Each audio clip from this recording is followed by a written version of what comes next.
안녕하세요. 오늘도 살아 숨쉬는 말씀을 따라 담대하게 걸어가시기를 바랍니다. 쉽고도 정확하게 알차고 재미있게 하나님의 말씀을 가슴 깊이 새기는 시간, 소문난 성경교실의 이성훈 목사입니다.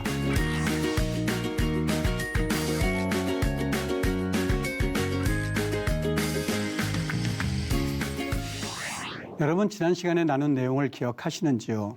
편치 않는 주님이라고 하는 제목을 가지고 우리가 시편을 같이 나누어 보았는데요. 과거에 경험한 하나님이 우리 오늘날에도 역사하시는 하나님이라고 하는 내용으로 여러분과 같이 은혜를 나누었습니다.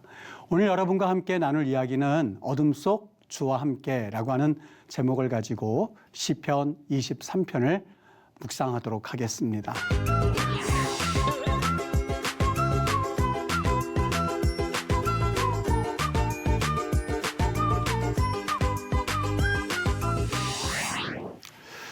(3500년) 전에 이 다윗에게는 숱한 고난들이 참 많이 있었습니다. 이 사울의 질투로 인하여서 그가 광야 생활 가운데 도피하는 그러한 일도 있었고, 또 목숨을 위해서 그 가드의 왕 아기스 앞에서 미친 척하면서 수염에 침을 흘리는 그러한 그 일 가운데서 목숨을 부지해야만 하는 그런 사건도 있었고요. 또 아말렉이 침략해서 이 가족들과 그의 부하의 가족들을 전부 끌고 가고 약탈했을 때에 부하들마저도 돌로 치려 했었던 그러한 사건들도 있었고, 이 간음과 살인죄로 인하여서 하나님께서 다윗을 심판하실 때에 그의 사랑하는 아들을 데려가시는 아주 비극적인 사건도 있었습니다. 압살롬이 자신을 반역하여서 그의 왕위에서 몰아냈습니다만 결국에는 그 압살롬이 자신의 부하에 의해서 목숨을 잃는 일도 있었죠. 성경에서는 이 다윗이 그 사건에 대하여서 얼마나 마음이 아팠었는가에 대하여서 내 아들 압살롬아 압살롬아 라고 울부짖는 그러한 장면을 여과 없이 성경에 기록함으로써 이 다윗이 굉장히 슬펐구나 라고 하는 것을 알게 해주는 그러한 내용도 성경에서 볼 수 있습니다. 여러분, 이것은 지금으로부터 어떻게 보면 3500년 전의 사건이었었어요. 3500년 전의 사건이 왜 성경에 기록되어 있는데 우리와 무슨 관계가 있느냐라고 물어볼 수가 있는데요. 여러분, 비록 3500년 전의 다윗의 사건이지만 이 다윗의 사건은 곧 나의 이야기이기도 합니다. 우리 직장에서 얼마나 배반도 당하고 모함도 당합니까? 이 다윗이 겪었던 이러한 사건과 사실 상황, 지찌민 레벤, 그 삶의 정황만 좀 다를 뿐이지 사실상 그 사건은 3500년 전에 왕궁에서 있었던 일이고 3500년이 지난 지금은 바로 내 직장에서 일어나는 또 하나의 동일한 류의 사건이라고 하는 거죠. 자녀 문제로 인하여서 이 가정이 무너지는 그러한 이들도 많이 있을 것이고, 역시 다윗도 마찬가지예요. 솔로몬이 아버지를 또 그리고 이 왕위에서 내쫓는 이런 광경을 보면서 여러분, 지금의 자녀 문제로 인하여서 가정이 참 많이 힘들어하는 것과 사실 종류만 다를 뿐이지 그 비극적인 여러 가지 일들은 현재도 일어나고 있다고 하는 것, 중독과 사고와 또 여러 가지 비극적인 죽음으로 인한 상실감도 있죠. 사업에 실패하고 그래서 가장이 실족하여서 온 가정이 정말 여기에 헤어나오지 못한 채 아주 비극적인 일도 우리는 종종 보지 않습니까? 재정적으로 붕괴되는 사건들, 질병과 또 우울증과 또 절망과 정말 내가 죽느냐 사느냐 하는 그런 공포 가운데에 우리는 살아가고 있어요.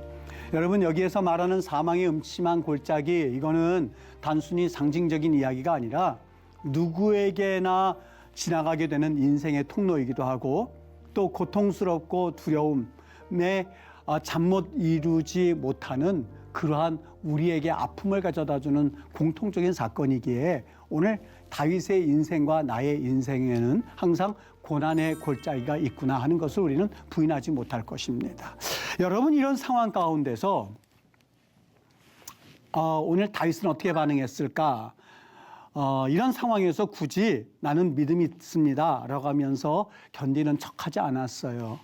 이 다윗은요, 정말 시편에 보면 자기 아픔을 그대로 다 토로합니다. 이렇게 말합니다. 여호와여 나와 다투는 자와 다투시고 나와 싸우는 자와 싸우소서. 다투는 자와 다투시고 방패와 손방패를 잡으시고 여기 하제크래군요. 하자크. 이거의 히프일 동사예요. 이거는 굳이 여러분들께서 들으실 필요 없이 이거는 무슨 얘기냐면 아주 강력하게 이런 의미가 담겨져 있어요. 그냥 하자크 그러면 강하다 이런 뜻이거든요. 근데 여기 히프일 동사 다시 말하면 조금 아까 동사를 약간 바꾸어서 이거 하나를 집어넣음으로써 하나님께서 나를 강력하게 붙잡으시고 방패와 손방패를 아주 강력하게 붙잡으셔서 그냥 허술하게 잡지 마세요. 하나님 강력하게 붙잡으셔서 일어나서 나를 도와주소서. 그리고 나를 쫓는 자의 길을 막으시고 나는 내 구원이라 이루소서. 이렇게 돼 있는데 여러분 언어 하나마다 이 다윗이 아주 뭐라고 그럴까요? 이 자신의 감정을 또 자신의 상황을 농축하여서 표현하는 내용이 바로 시입니다.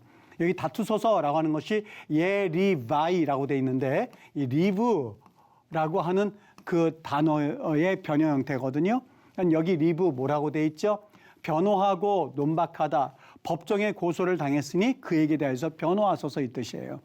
여러분 검사 또 그리고 이 법정에 한번 서보셨습니까? 얼마나 사람이 마음이 덜덜덜덜 떨리는지요. 바로 그 상황을 묘사하고 있는 겁니다. 다윗이 여호와여 나와 나를 고소하고 나를 참소하고 그리고 나에게 그렇게 해를 하는 자에게 하나님 나를 변호하소서. 나의 변호자가 되어 주십시오. 나에게 주님께서 변호자가 되시면 그 뜻이에요. 그리고 여기 금방 말씀드린 것처럼 하자크 아주 강하게 붙드십시오라는 의미가 있어요. 하나님 앞에 기도하러 나오는 것은 하나님 앞에 간구하기도 하지만 우리가 금요 기도회 때나 아니면 우리가 새벽 기도회 때 주야라고 부르면은요 마음 가운데 있는 아픔 그리고 내가 여러 가지 상황 가운데 답답하여서 그 마음이 절망 가운데 있을 때 주야 하는 그 가운데서 하나님 앞에 내가 나아가겠다고 하는 그 가슴 절절한 하나님 앞에서의 절규는 우리 하나님 앞에 영적으로도 얼마나 나를 치유하시는 하나님의 손길을 느끼게 하는 시간인지 모릅니다. 오늘 다윗은 하나님 앞에 탄원시가 성경의 3분의 2 정도 될 거예요. 탄원시라고 하는 것은 절규예요. 아픔에 대한 자신의 간절한 소망이 담겨져 있는 노래예요. 그 시편에 있는 모든 탄원시들을 다윗은 기록하고 있어요. 숨기지 않았어요. 감정을 감추지 않았어요. 하나님, 나를 고소하는 사람에게 변호가 되어 주십시오. 방패를 굳건히 붙잡고 저들을 막아 주십시오라고 하는 그의 간절함이 그에겐 담겨져 있거든요. 그 시편에 있는 또 다른 탄원시도 이렇습니다. 주의 얼굴을 나에게서 어느 때까지 숨기시겠습니까? 여기 사타르라고 돼 있거든요. 사타르라고 하는 것은 아예 얼굴을 가려버린다 이 뜻이에요. 기도하면서 얼마나 절망감을 느꼈으면 마치 벽에다 대고 기도하는 마음을 느꼈으면 그 다윗이 이렇게 고백했겠습니까? 여기도 또 사타르라고 돼 있죠. 하나님 나로부터 당신의 얼굴을 아예 푹 가리지 마시옵소서 이 뜻입니다. 언제까지 가리시겠습니까? 하나님 내가 기도해도 우리 응답받지 못할 만큼 응답 하나님이 하시지 않는다고 생각할 만큼 답답한 경우를 다윗도 경험했었던 거예요. 다윗의 눈물이 우리의 눈물처럼 그리고 다윗의 아픔이 우리의 아픔처럼 오늘 시편은 우리에게 있어서 믿음 있는 사람도 저런 어려움을 당하는구나 하는 것을 우리에게 알게 해줘요. 여기 오늘 우리가 읽는 시편 23편의 내용을 좀 한번 살펴볼게요. 우리는 이 시편의 내용이 너무 아름답죠. 부족함이 없을 겁니다. 푸른 초장, 쉴만한 물가, 그리고 의의 길, 뭐 이렇게 있으니까 이건 목가적인 시로서 마치 이 잔디밭에 누워가지고 이 풀 하나 이렇게 입에다 쓱 걸치고 그리고 머리 뒤편에다가 팔베개 하고선 그러선 가만히 노래하는 시처럼 들릴지 모르겠습니다만 여러분 다윗이 하나님 앞에서 이러한 시를 지을 때에 그 단어에 담겨져 있는 그 말뜻을 보면 여기에는 또 하나 다른 상황을 우리는 연상해 볼 수 있어요. 여기 사망의 음침한 골짜기란 말이 나옵니다. 여러분 다윗은 비록 목동이긴 했었지만 목동의 순간에서도 사실상 마음이 편한 적은 없었어요. 사무엘이 와서 그의 형제들을 왕으로 세울 때에 그의 아버지 이새가 모든 아들을 다 세웠는데도 불구하고 왕이 될 만한 자격이 없다는 것을 그가 사무엘로부터 전해 듣고서는 사무엘이 그에게 묻습니다. 너희 아들이 없느냐? 또 어디 없느냐? 우리 아들, 저 막내 아들이 저기 양을 치고 있습니다 했을 때 그 막내 아들이라는 소리를 카탄이란 말을 씁니다. 카탄. 카탄. 이 말은 뭐냐면은요, 작다 이런 뜻이긴 하지만 쉽게 말하면 그 뉘앙스가 뭐냐? 새끼손가락에 카탄. 이 소리예요. 별 볼 일 없는 놈입니다. 아버지에게도 인정받지 못하고 그리고 형들로부터도 무시당하고 그리고 사람들로부터 사실상 그의 모습이 어땠는지는 모르겠습니다만 그는 아유 저 녀석이 무슨 큰일을 해. 사실상 그가 팔베개하고 여유롭게 앉아서 그리고 흥얼흥얼 거릴 수 있을 만한 시간적 여유가 그의 인생에는 많지가 않았었어요. 오늘 이 시편도 여러분 우리에게 있어서 아주 중요한 한 가지를 보여주고 있는데 이 23편 전체가 1절서부터 6절까지 여기에는 한 가지 중요한 메시지를 주기 위하여서 시가 지어졌음을 알 수가 있어요. 어떤 시요? 여기 지금 A, B, C, D, C, B, A 이렇게 만들어놨죠. 이거를 일컬어서 흔히 그 교차 대국법 구조라고 말합니다. 그런데 저는 이렇게 여러분 기억하시면 잊어버릴 수 있으니까 이거는 문법에서 그렇게 말한다 생각하시고 아 샌드위치 구조구나 이렇게 생각하시면 됩니다. 샌드위치가 어떻게 돼 있죠? 고기 패티가 있고 그다음에 빵이 이렇게 있죠. 빵이 있죠. 여러분 여기 이 샌드위치가 있으면 어떤 부분이 핵심이죠? 패티가 뭐가 들어가느냐에 따라서 맛이 달라져요. 이 빵 맛이 달라지는 거예요. 핵심은 패티예요. 물론 여러분들 가운데 나는 그래도 빵이야 이렇게 말하는 분들도 있을지 모르겠지만 여러분 샌드위치를 보면 햄버거를 보면 이 패티가 아주 중요한 핵심이죠. 교차대국법이 바로 이거예요. 성경에 있어서 모든 구절이 하나같이 다 중요해요. 그런데 23편을 기록한 다윗은 이 시편을 샌드위치 구조로 만들었어요. 어떻게 해요? 1절서부터 3절까지 그리고 4절을 놔두고요. 5절서부터 6절까지를 마치 샌드위치 구조로 만드는 거예요. 어떻게 만들었을까?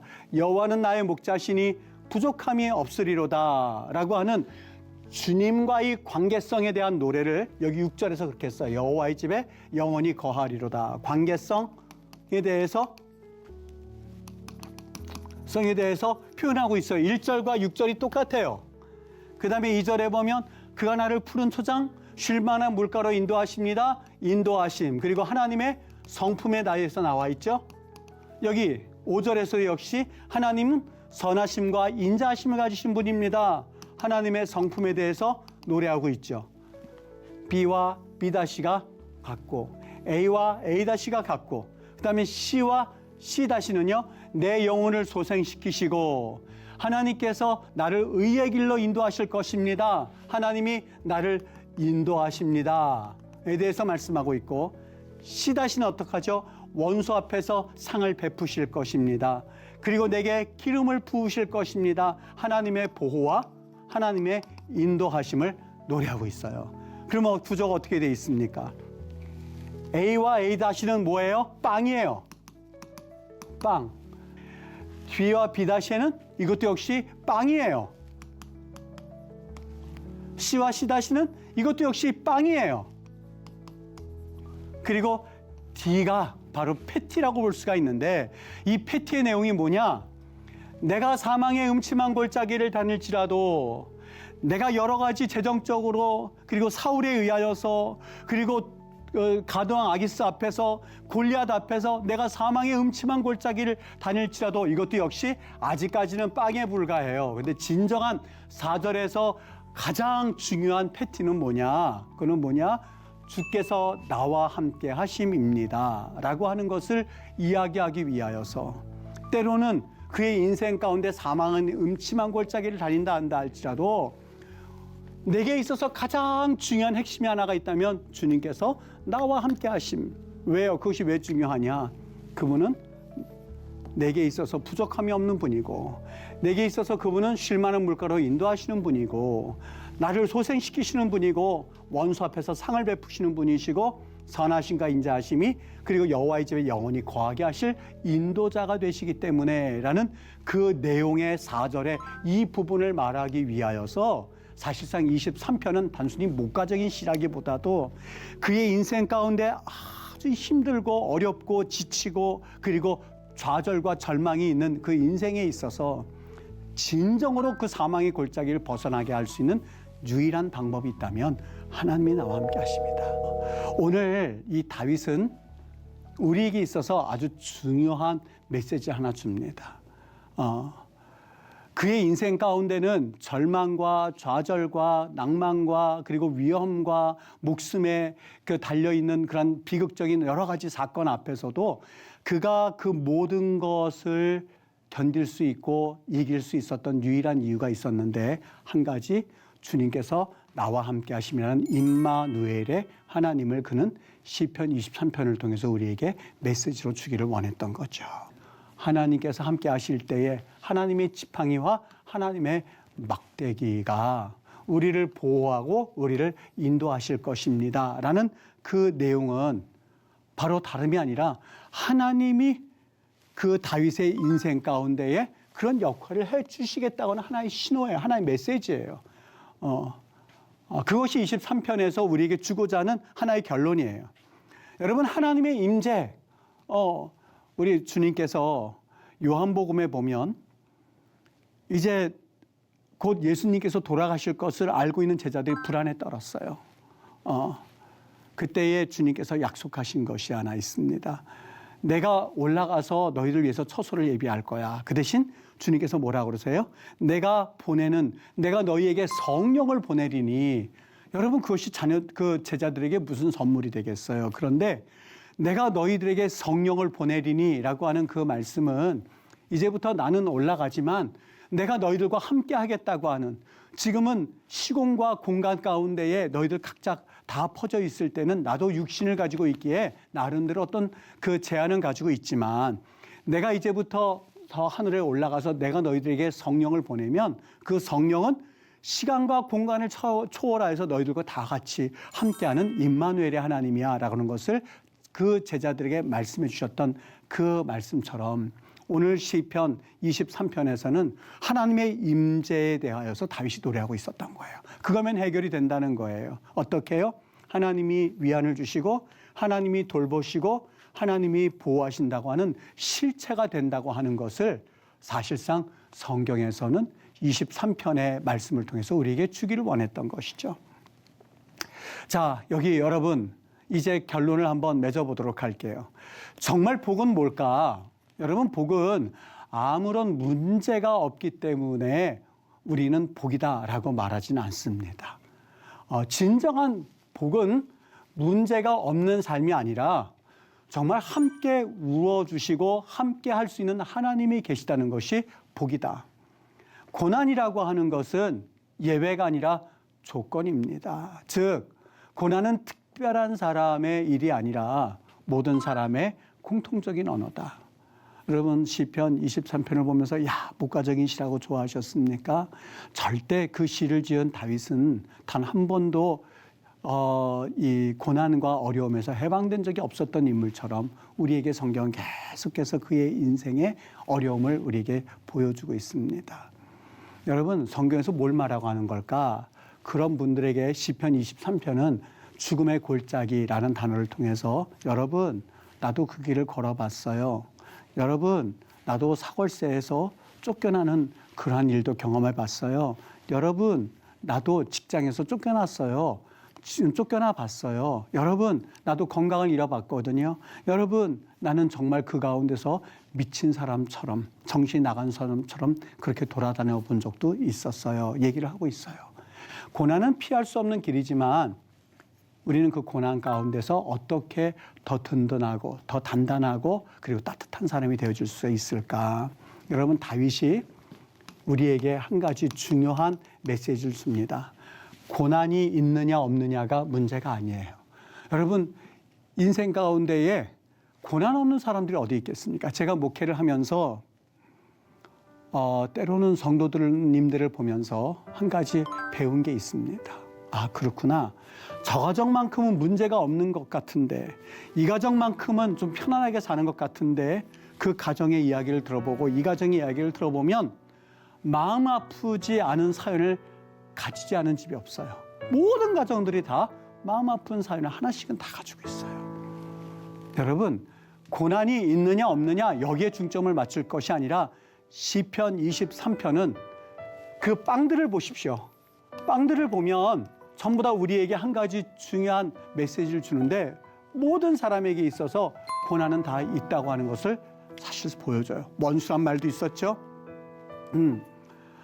그리고 거기에는 주의 인도하심, 지팡이와 막대기, 원수가 나타나면 때려주는 그런 역할을 하는 그런 방패막이의 그런 역할을 하는 그 도구들도 있는 것을 보면 인생에 있어서 그 모든 것은 다 우리에게 꼭 필요한 도구들이에요. 그런데 중요한 것은 23편 4절에서 말씀한 바와 같이 임마누엘의 하나님.